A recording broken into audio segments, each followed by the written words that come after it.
Hi everyone, I'm Marcy and I'm in Tampa, Florida, birthplace of one of my favorite sandwiches, the Cubano. I'm gonna see if I can replicate it at home, but first I need to eat one while I'm here, for research. First, do me a favor, hit that subscribe button and let's see if we can't get inspired together.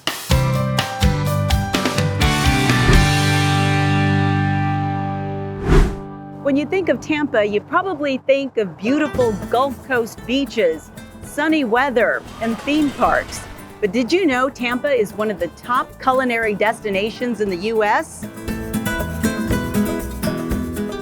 It's a place where old restaurants with good food have stood the test of time, and where old historic buildings like this one have been revamped into new cutting-edge eateries. You could say the food in Tampa is as diverse as its people. Some places they only have like soul food, but like here you got Mexican food, you have soul food, you have Cuban, Spanish, so you have like a lot of different options to Indian, like anything. So I feel like it's a great place to come to like try new foods, and it's like a lot of different restaurants and stuff, so yeah. And if there's one food Tampa is known for, it's the Cubano. This popular sandwich, made with two kinds of pork, is said to have originated here in the early 1900s by Cuban immigrants who worked in cigar factories and needed a hearty lunch to get them through the workday. The combination of ingredients layered in such perfection fit the bill and quickly became a staple throughout the region. Today, I'm grabbing a Cuban sandwich at La Segunda Bakery in Tampa's historic neighborhood of Ybor City. Got my Cuban sandwich. Locals say this one's the best. So what's in a Cuban sandwich? Basically, it's ham, it's roasted pork, it's pickles, it's Swiss cheese, salami as well, with mustard, and of course on Cuban bread, which is just fantastic. So I'm gonna take a bite.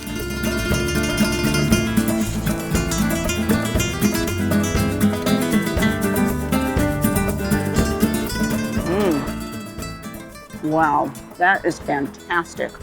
It's hard to put into words what makes this sandwich so amazing, but I'm reminded just as important as the contents is the bread that holds it all together. This bread is different than any other that you would get from a local grocery store, any other bakery. They make it here, and that honestly makes the difference.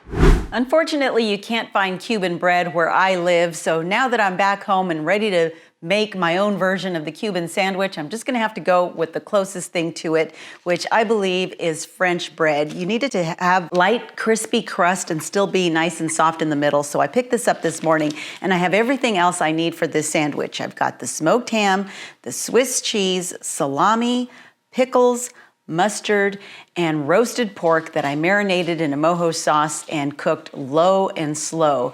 Now, I had to do that in advance, so real quickly, I'm gonna go over exactly how you can make that.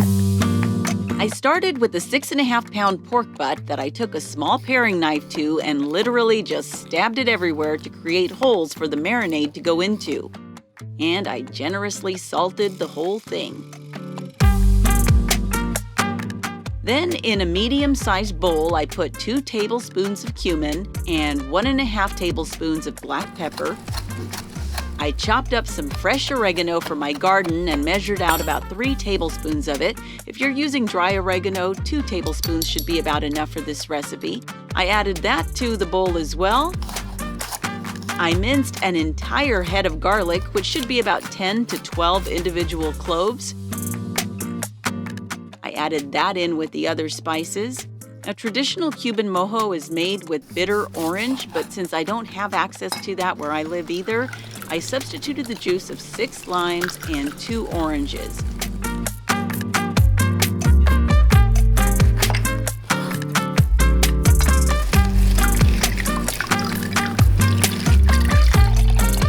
It came out to about 1 cup of each, which I added to the bowl of spices. Gave it all a good mix. Then I took the pork butt and placed it in a giant Ziploc bag. I poured the Mojo sauce into it, making sure it fully covered every area of the pork.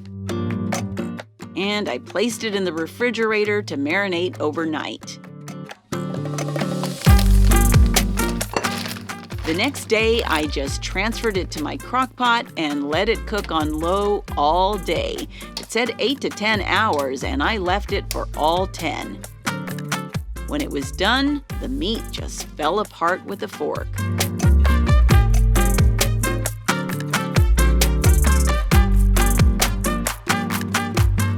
I can't begin to tell you just how wonderfully fragrant this roasted pork is and how delicious it is. I mean, take a look at this.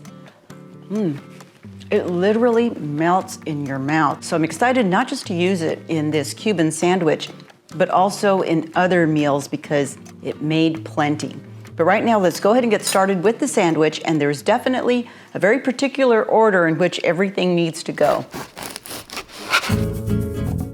I'm going to cut a piece of this French baguette and slice it down the middle. I'll spread plain yellow mustard on both sides. And some of this deli ham goes down first. I'll follow it up with a healthy layer of roasted pork.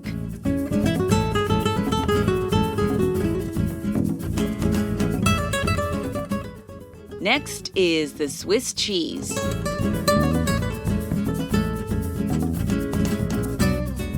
Then the pickles.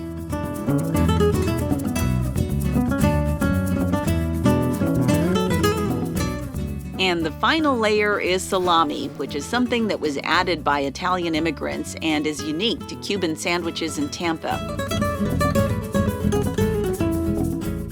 With the other end of the bread placed on top, I'll brush on just a little bit of butter and head over to the stove. I don't have a sandwich press, so I'm improvising using a regular griddle and a heavy cast iron pan to weigh it down. The point is, you want the sandwich to sort of squish down. I'll flip it over about halfway through. And finally, this Cuban sandwich is done.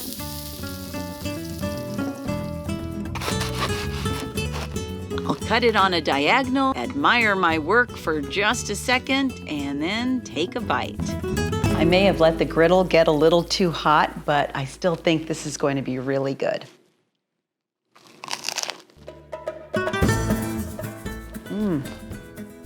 This is packed with so many wonderful flavors. I think my favorite is that pulled pork, but really, this is so much more than a pork sandwich.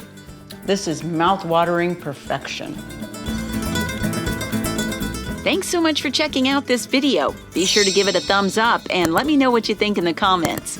I post one new recipe every week, so if you subscribe to my channel and click that notification bell, you'll be alerted when my next video comes out.